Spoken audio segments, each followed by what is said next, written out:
Comentábamos antes de salir al corte comercial cómo pues la autoridad de Veracruz dictó finalmente la vinculación a proceso contra el periodista de Nota Roja Rafael León, Lafita León, detenido por elementos del Ejército Mexicano y policías estatales el pasado 24 de diciembre. Finalmente, la autoridad desechó, o más bien se descartó, ¿no?, de esta acusación, el absurdo señalamiento por terrorismo. Sin embargo, quedan pues, firmes estos, por lo menos quedan en el expediente, estas acusaciones por los delitos de encubrimiento, por favorecimiento y contra las instituciones de seguridad pública. Rafael León rechazó el fallo que lo va a colocar en prisión domiciliaria durante los próximos 4 meses, por lo menos, al señalar y reiterar que se trata de una especie de ajuste de cuentas legal dictado por las autoridades incómodas e incomodadas por su trabajo periodístico. Esto fue lo que dijo Rafael León. Perdón. La verdad estoy... Déjalo hablar. Estoy contento porque actuó conforme a la ley. Aquí la fiscalía es la que me odia, me detesta por las cosas que he puesto, que tienen su dedito de poder, su evidencias. En la línea telefónica se encuentra Pedro Cárdenas, oficial del Programa de Protección y Espacio Cívico de Artículo 19. Pedro, ¿cómo estás? ¿Qué tal? Buenos días. Pues muchísimas gracias por el espacio. Aquí andamos ahora sí que en proceso de pues seguir este caso tan terrible en Veracruz. Oye, Pedro, en este testimonio que escuchábamos de Rafael León, dice él, pues contento porque se aplicó la ley, pero pues descontento porque se trata de una venganza, es lo que da a entender Rafael León. ¿Se aplicó la ley o se manipuló la ley? Es un proceso que, digamos, queda de alguna forma agridulce, ¿no? Por un lado, es bastante positivo que el juez de control haya desestimado, como bien decías, pues esta inverosímil imputación de terrorismo, pero sigue siendo grave, ¿no? Seguimos estando en un proceso crítico donde claramente se está abusando la legislación para criminalizar la labor periodística. Básicamente lo que la fiscalía argumenta es que como el periodista llegaba antes o llegaba a tiempo a los hechos, que tenía información o que recibía información pública, pues que prácticamente por eso estaba encubriendo los hechos y que prácticamente por eso se le puede iniciar un proceso por delitos contra las autoridades, ¿no? Entonces, básicamente lo que están diciendo es, si un periodista se entera con fuentes externas a la fiscalía o si un periodista llega a una escena del crimen antes que las autoridades, ya está cometiendo un delito, ¿no? Y eso es bastante grave. Oye, Pedro, ¿cuántos periodistas deberían ser, bajo estos criterios, detenidos y vinculados a proceso por tener fuentes, por llegar antes a un lugar donde hay una noticia? Claro, no, imaginémonos, o sea, por ejemplo, todos los periodistas de Nota Roja tienen, como Rafael, muchos de ellos, sus números públicos, ¿no? Es decir, su teléfono estaba público en su página de Facebook y recibía mensajes, fuentes, a veces anónimas, a veces que conoce, y su trabajo como periodista es ir a verificar, ir a revisar los hechos, e identificar si es algo que es cobertura periodística o no, ¿no? Ese es su trabajo. Y entonces, iniciar un proceso por tener esta información, por publicar esta información, es prácticamente decirle a la prensa, porque es un mensaje no solo contra Rafael, sino contra todos los periodistas de Veracruz, de miren lo que les puede pasar, ¿no? A fin de cuentas es un proceso que diseñaron para querer detenerlo, ¿no?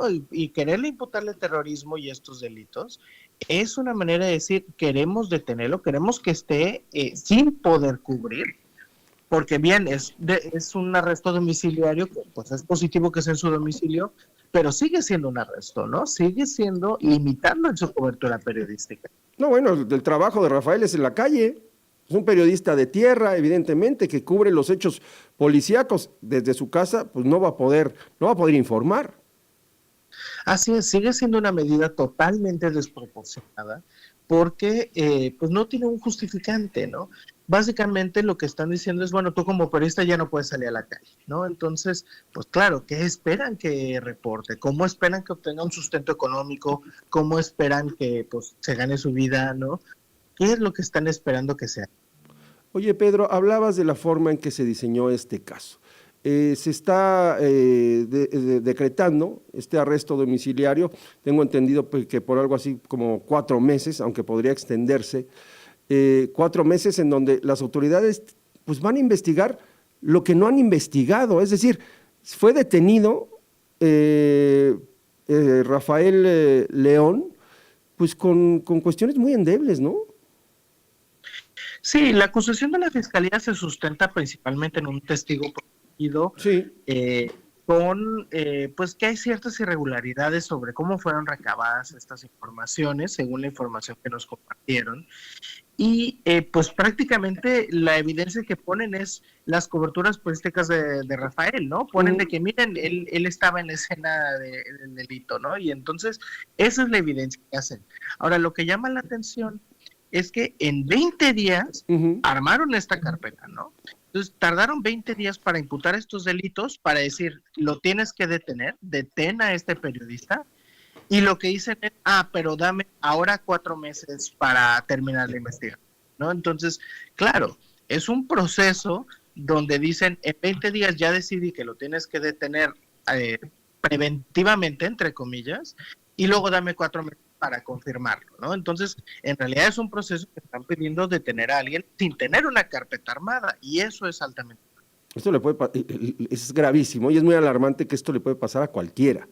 Pero en el caso de un periodista, pues tiene una gravedad aún mayor, pues porque se violenta el trabajo, se violenta el derecho a la información de la sociedad y se envía un mensaje muy negativo, que además, Pedro, pues no es un tema exclusivo de Veracruz, aunque vamos, Veracruz es el estado en donde más periodistas han asesinado, es un estado en donde tenemos muchos años, ¿no? Más allá de las administraciones y los partidos políticos, con acoso constante a la prensa. Así es, estamos hablando de distintos patrones de violencia contra la prensa, ¿no?